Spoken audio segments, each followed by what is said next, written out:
ஒரு டேஸ்டியான தவா சிக்கன் ரெசிபி தான் இன்றைக்கி நம்ம பார்க்க போகிறோம். ஒரு கப்பில் மிளகாய்த்தூள், உப்பு, கார்ன்ஃப்ளவர், சீரகத்தூள், இஞ்சி பூண்டு பேஸ்ட்டு, கூடவே அரிசி மாவு, மஞ்சள் எல்லாமே ஒவ்வொரு ஸ்பூன் போட்டுக்கோங்க. தயிர் ஒரு 2 ஸ்பூன் அளவு போட்டு கொஞ்சம் தண்ணி ஊற்றி நல்லா கலந்துக்கோங்க. நல்லா மிக்ஸ் பண்ணி விட்டு இந்த கன்சிஸ்டன்சிக்கு வந்ததும் நல்லா கீறி விட்டுருந்த லெக் பீஸை நல்லா போட்டு மிக்ஸ் பண்ணிக்கோங்க. மசாலா நல்லா உள்ளே போகிற அளவுக்கு நல்லா மிக்ஸ் பண்ணிக்கோங்க. நம்ம எந்த அளவுக்கு மசாலா போட்டு ஊற வைக்கிறோமோ அந்த அளவுக்கு டேஸ்ட் அதிகமாக இருக்கும். அப்போ தான் உள்ளுக்குள்ளே நல்லா இறங்கும் மசாலா. நான் இன்றைக்கி சிக்கன் லாலிபாப் பீஸும் சிக்கன் லெக் பீஸ் அது கூட கொஞ்சம் சிக்கன் இருந்துச்சு, அதையும் நல்லா போட்டு மிக்ஸ் பண்ணி வச்சுட்டேன்.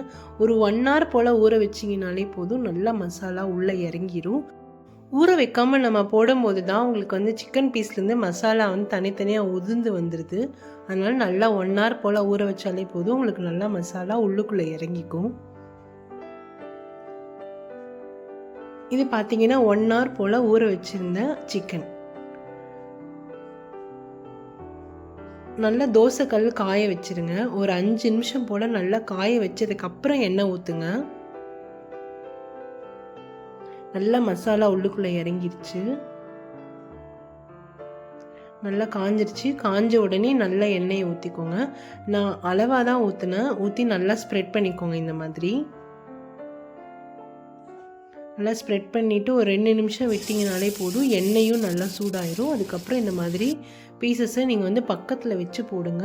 நம்ம மேலே வச்சு தூக்கி போடும்போது எண்ணெய் தெரித்து கையிலலாம் பட ஆரம்பிச்சிடும்.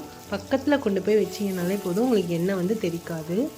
இந்த மாதிரி மிச்சம் இருக்கிற பீஸும் எல்லாத்தையுமே நான் தவா சிக்கன் பண்ணுறதால எல்லாத்தையும் வச்சுட்டேன். நல்லா இந்த மாதிரி மூடி வச்சு வேக வச்சிங்கன்னா உங்களுக்கு நல்லா உள்ளுக்குள்ளே பூ மாதிரி வெந்து வரும். இப்போ பார்த்தீங்கன்னா ஒரு சைடு வெந்துருச்சு. இப்போ நான் திருப்பி போட போகிறேன். மசாலா பார்த்தீங்கன்னா உங்களுக்கு உதிரவே இல்லை, நீங்களே பாருங்கள். தவாவில் திருப்பி போட்டு இன்னும் ஒரு 7 நிமிஷம் வேக வைங்க. நல்லா தவா சிக்கன் பூ மாதிரி வெந்து வரும். வெளியே நல்லா கிறிஸ்பியாக இருக்கும்.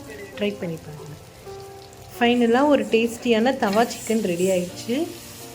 நீங்களும் இதை ட்ரை பண்ணி பாருங்கள் வீட்டில். இந்த வீடியோ உங்களுக்கு பிடிச்சிருந்துச்சுன்னா லைக் பண்ணுங்கள், ஷேர் பண்ணுங்கள், சப்ஸ்கிரைப் பண்ணுங்கள்.